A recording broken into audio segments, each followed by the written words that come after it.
It's STS with DSP time. What's up? Good morning. Good morning. Good morning. We've already got Vapor X in the house. What's going on? It is wonderful to have you here today. Mary DeLeon's in the house. What up? Raise the roof. Ready to kill it. Hope you had a good time at the gym this morning. Melissa, what's going on? Good to have you here. Good morning. Good morning. We got my girl from Huddy's. Hello, hello. What's going on? It is good to have you here this morning. I hope things are going well with you. I look forward to jumping on the RTF call here soon. Steve Eller's in the house. Happy Friday. Look forward to a great weekend. Me too, man. Me too. And I'm kind of hyped. Some of you know already that I row, but I just did a lesson. I've got a mixed double. My partner Christine and I have been rowing together for about 8 months or so, and we're going to start racing together. And the guy she used to coach with is actually a Division One women's coach for Kansas. They're in town for their winter training, and we just got a private with him, and we dropped our splits by 12 seconds. I mean, I just let me let you know that's astronomical. So I'm kind of on a high right now. Vapor X throws out here opinion on an effective labor schedule for a full service restaurant requires balancing is satisfaction and operational needs. Yeah, but we can talk about that. Make sure we pose it into a question when we get to the end, when it's time for me to answer your questions. We're going to get started here into Shoot the Shit. Welcome to Shoot the Shit with DSP. STS with DSP happens every Friday at 8 a.m. Pacific Time, 11 a.m. Eastern Time, live on YouTube, travel schedule permitting. We're going to invest about 30 minutes out of your day to get pumped about the upcoming weekend, get excited about crushing your goals, and finding the motivation to be best you possible. Plus, I'll answer your burning questions. I'm David Scott Peters, creator of the Restaurant Prosperity Formula, and your coach. Today, we're going to revisit a topic we've talked about multiple times. And that topic is about how many of you are struggling with resistant managers and how they certainly don't want you to have a coach. So we'll get into that in just a second. Do me a favor, make sure that you are logged into your Google account so that YouTube allows you to chat, because I want to hear your comments, your suggestions, your challenges, answer your questions. We will make sure that is done. And we've got from Boston, Massachusetts, what's going on? It is great to have you. I got to make it to your place. Next time, head of the Charles. We're going to make that happen. Here we go. Today, I want to tackle a topic I know many of you are struggling with. Managers who say, well, they're on board for change, but secretly resist implementing systems. And to top it off, they even tell you, we don't need a coach. Sound familiar? Let's talk about how to spot these managers, what to do about them, and why coaching is a game changer for your restaurant. First, there are excuses instead of results. The first sign of resistant managers is excuses. They'll agree with you in a meeting, but always have a reason why things aren't getting done. You'll hear things like, we're too busy to focus on this right now. The staff isn't ready for this change. So here's an example. You roll out a new inventory system to tighten up food cost controls. Most of the team is on board, but one manager always forgets to update their numbers. Or worse, they blame the system. They say it's too complicated. What do? Assign specific, measurable tasks with deadlines and track their progress. If they keep missing deadlines or delivering subpar results, it's clear they truly are not committed. Secondly, is undermining systems quietly. The second red flag is when a manager undermines the systems behind the scenes. They might smile and nod in a meeting, but then tell their team, you don't have to follow that to the letter of the law. Just do what works for you. Let me paint you a picture. You've introduced a new checklist for opening and closing procedures. Every other shift is crushing it, but this one manager shift consistently falls short. What do? Conduct random audits of the systems. If their shift is the only one not following through, call them out and ask why. Don't accept vague answers, hold them accountable. We talk about accountability here all the time. And then on a side note, get your ass back in there and train them again until they do it on their own without asking any questions, no matter how many shifts it takes, side by side, until they can do it on their own, that we're clear on our expectations. Lastly is deflecting responsibility. Finally, watch out for managers who deflect responsibilities. They say things like, the staff doesn't like this system. We don't need a coach. We just need better people. Here's the truth. These managers are afraid of change. They're more comfortable blaming the system or the staff than stepping up and leading. What do? In your one-on-one meetings, ask direct questions like, what have you done to solve this issue? What support do you need from me to succeed? If they can't provide a clear answer, that's a problem. Now let's talk about the elephant in the room. Why a manager might say, we don't need a coach. Here's the deal. Coaches aren't for fixing what's broken.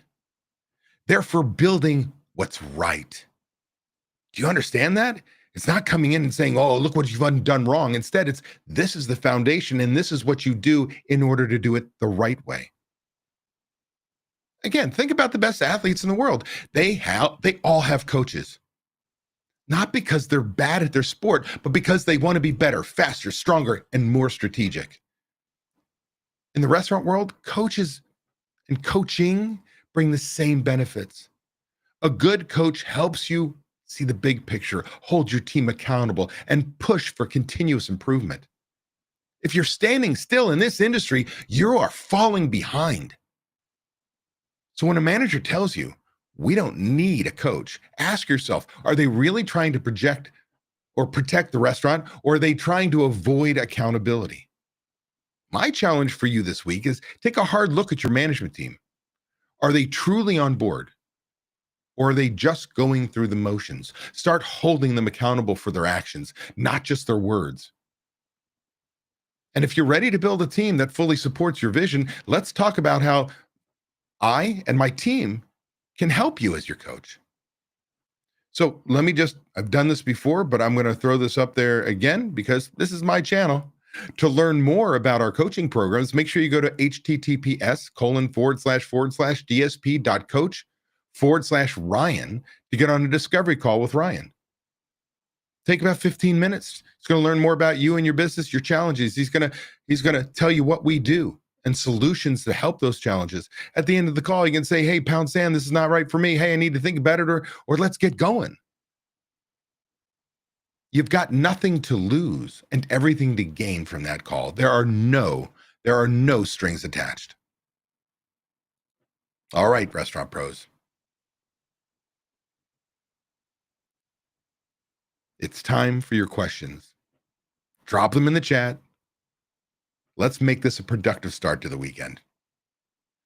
All right, let's see what we've got here. VaporX says, coaches are seen as an additional expense that is not necessary. Yeah, and you know what? Let's address this straight on. Coaches are an expense that's not necessary if you're not ready for change. Like, it does not matter, me as a coach, when I provide my members solutions, when I provide them the actual way to fix something, when I provide them what needs to be done, the kick in the ass and the actual spreadsheet or the actual training, the things they need to make that change, because I know it's possible. I've worked with literally thousands upon thousands of restaurants over 21 years, almost 22 coming up. But you know what? If you're not ready to take action, it is a waste of money. Coaches are a waste of money. Having the wrong coach is a waste of money. So you got to make sure they fit you and your needs and what you're trying to accomplish. I have had good coaches and bad coaches. I have coaches every year. I'm always trying to find somebody who's done what I need to do, already made the mistakes, that has a system, a process, a way to help me go forward. It's like paying for speed. But I only look for them when I'm ready for change. If you're not ready for change, hell, do not spend a dime. But when I can look at a member and take their prime cost, help them take their prime cost from 78% to 55, and you drop 23 percentage points to the bottom line on $1 million, that's $230,000 a year. Fuck, it's not a waste of money. But when I look at somebody who fights and resists and says it won't work in their restaurant and their managers don't work and they're not willing to hold them accountable and they move nowhere and they don't follow the lessons, they don't learn, they don't try. Absolute waste of money. But is that my fault? Or is it theirs? And this is why leadership is the number one piece of the restaurant prosperity formula. You must become the leader your restaurant needs. It is not about me. It's not about the coach. It's about you.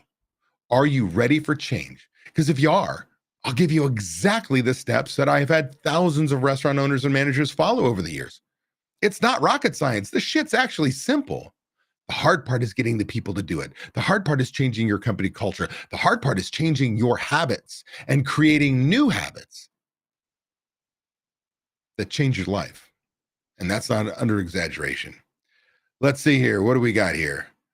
Mother's Cantina. What's up? Brian's in the house. I guarantee you will learn something to help your restaurant by booking a call with Ryan. Yeah. Amen. Amen. Guarantee it. Just the time you spend, you will come away with something positive. I promise you.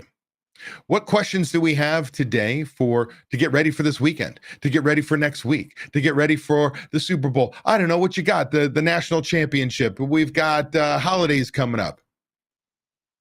This is your time to ask questions. We've got a bunch of you on the call right now. We've got time. I'm going to pause a little bit. We drag it out because, again, there's a little bit of delay on live. I say something and you might see it 5-10 seconds later. Then I got to give you time to type into the chat. And then you got to hit the enter, and then it gets to me. You're a quiet group today. When I'm looking over here, I'm looking at the chat window. Nothing? We got nothing. Do you realize that I have people in my coaching program who pay a premium to talk to me, and you get me for free, and you're showing up here without a question? You're killing me. You're killing me. All right, VaporX says, thanks, brother. I appreciate you bailing me out there. It's about what you don't know. Yes. Yes. In fact, you'll read that in my book, Restaurant Prosperity Formula. Ready? Shameless plug. Here we go. Where's my book? Here it is. Got it in my drawer here. Oh, it's falling away. It's running away from me. So, if you haven't picked up a copy, Restaurant Prosperity Formula, what successful restaurateurs do, find it on Amazon or your favorite bookseller, online bookseller. It's like $15, depending on when Amazon raises the price or lowers the price. I cannot figure out how they do that. But in there, in the Restaurant Prosperity Formula, we specifically talk about the most successful restaurant owners I've ever worked with understand they don't know what they don't know. I, in fact, had a text message exchange with my friend Christine, who was my doubles partner, and we went wicked fast today for my friends in Boston. I mean, just like light years fast for us. And she said, I appreciate you not fighting the change. We changed my oar length in the inboard. We changed some of the pitch. We changed where my foot stretchers were. We changed her oars. We changed her foot stretchers. We changed some things in our stroke. And she said, I appreciate that you accept and try all the changes. And I said to her, I said, it's easy. When you're not the smartest person in the room, it's easy to take criticism. It's easy to learn. And that's a part of what we all have to do. We have to understand that whether you have 20, 30 years of experience in this business, we all have something to learn. Right? It's when you when you walk into a room and go, I'm the dumbest person in the room, man. Share with me what you mean by this. When you are willing to let your walls down, people will take the time to teach you anything and everything they know. But when you come in as a cocky son of a bitch and I know everything. They're not going to share. In fact, they don't even like you and they don't want to help you. Have an attitude, just like Vapor X talked about, an attitude that you walk in as the dumbest person in the room. You don't know what you don't know. You can learn from everyone. Vapor X says effective labor scheduling against revenue. Oh man, I got a whole system for that, brother. I'm going to tell you right now, it starts with a budget. Because one of the things you'll learn if you read my book, Restaurant Prosperity Formula, or if you search my YouTube channel, or if you come see me speak at Pete's Expo or Bar and Restaurant Expo coming up in March, or come to my seminar, my next seminar in May, I believe it is, in Vegas, I always talk about the importance of labor. And that every restaurant, if they do not have a budget, have never, I mean, never scheduled on budget properly. They grab the number out of their ass or out of a newspaper, a magazine article, an online article, a blog, NRA report.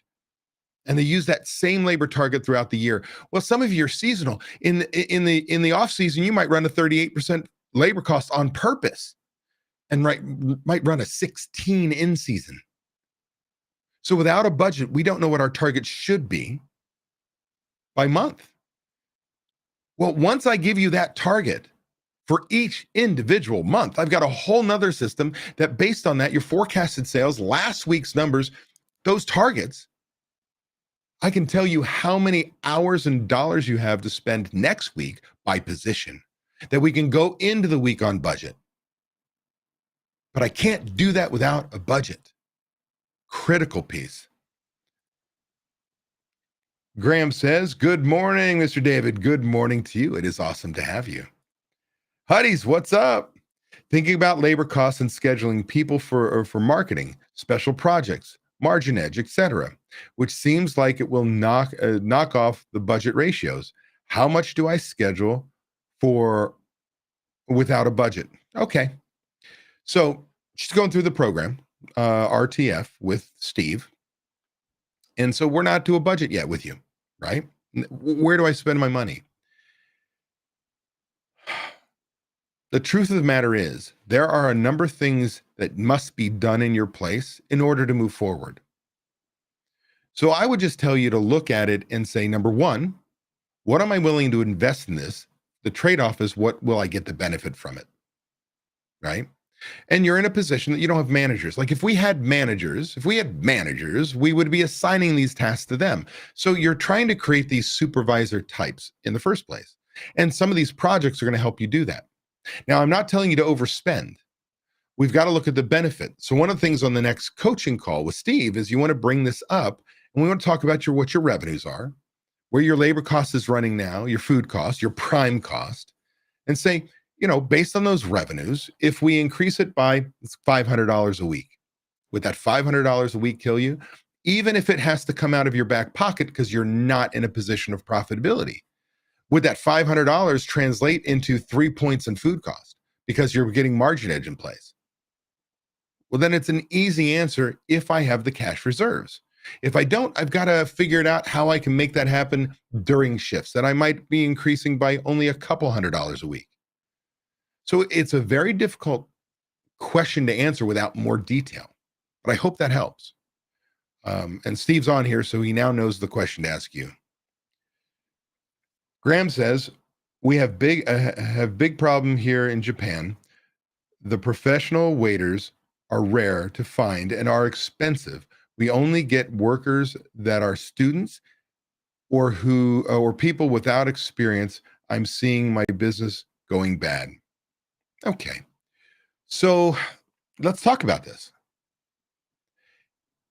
There's professional in the sense that I've been a server for a long time and I've made money. That is, if we're calling that a professional, I don't mean this in any mean way. That doesn't mean shit. It's really about training. I'd almost rather bring in a brand new person. Now, it's how do you get them there? They may start, before I ever make them a server in your restaurant, they may need to work as a host first. And then from host, I may move them in a perfect world to food runner or busser or both. And then when they're ready, as they've learned those foundational skills, then move them into server. Unless I'm fine dining, I can make just about anybody a server. It's about the training. So Graham, I would reach out to you if we were able to talk and ask you the question is, do I have a good training systems? Do I have a trainer who trains my way? Then do I have managers on every shift ensuring the systems are being followed? See, it goes down to the restaurant owner who says, all I can find out there are idiots. And I don't believe that they're out there are idiots. Now, is there a work ethic issue? Yeah, I think there's a different work ethic issue. Can it be overcome by company culture? Yes, it can be overcome with company culture and training. So if my training systems are not tight, if I do not follow them, if I do not have managers ensuring they're following the systems, then yeah, these college students aren't going to do a great job. But we got college students all over the place being great servers, even in fine dining with the right training. Can I bring them up from the bottom, or do I need to take them right into it? No matter what, they don't hit tables independently until they can demonstrate they can follow the systems. So in our coaching program, we have got training systems for our members, cookie cutter out of the box that are 100% customizable, whether you want it in Word or whether you want them in Google, does not matter. The fact of the matter is, all the foundational things are there and then customized to your restaurant. But the fact is, if you don't certify in each one of the modules, if you will, you can't go to the next. You pause to a point that if you can't get through a certain section of the training, I'm going to let you go. Because when does a server do the most damage? When does any employee do the most damage in your restaurant? So when they come out of training, there's no longer a trainer there to fix it if they weren't trained properly and ready to go. So Graham, I want to push back on you, brother, and say, I really think it's about, you want to look at your training. Akil, did I pronounce that right? I hope. How to draw customers. My business is going slow. So that's marketing. Okay. I'm not a marketing guy, but I can tell you there's a couple things. One, go look up America's Best Restaurants, ABR, or mattplapp.com. Matt's who I send a lot of people to. Another person you look at is joshcopel.com. Those are marketing experts. That's what they do. But I would tell you on an operational side, make sure that you are doing the basics right. You're not pissing off guests, right? With social media today, we can destroy our businesses with bad service, bad food. So make sure you're doing Restaurant 101 right. Hot food hot, cold food cold, clean, safe worker environment for your guests and employees. Wow customer service, incredible product, and now to go. Whether that's a delivery service or pickup, you've got to make sure that product you sell gets to them in great condition. If you are doing those things well, we should be able to build business. If you are not, you are tearing it down very quickly. Regarding getting butts and seats, it starts with Restaurant 101, because if you're not doing that well, you can spend all the money in the world and market the shit out of your restaurant, draw a lot of customers in there who are going to tell even more thousands of people that you suck. So make sure you have your shit together first. Hoodies. That helps greatly. I'm willing to invest and have been fitting a couple of hours inside of their shifts each week. That said, I am down 2 ovens. Ugh. And we have some big expenses to figure in. It might be time, Steve, if you're listening, maybe we need to get an emergency budget going with her, right? Let's see where she is. Savage era. Savage, I like it, man. Morning, David. Wishing you a happy 2025. Same to you, my friend. I want to establish responsibility for the kitchen and front of house for both openers and closers. Which software would you suggest? Thank you. Let's kick ass. Yeah, man. So when people join my coaching program, our coaching program, we buy them a year subscription to Jolt. So I think the gold standard for checklist systems, online checklist system, is Jolt, JOLT.com. That's where I would go. 100%, that's where I spend my money. I literally buy the license for 1 year for each one of my members. So that should answer your question. We got time for probably one more question if we've got it out there.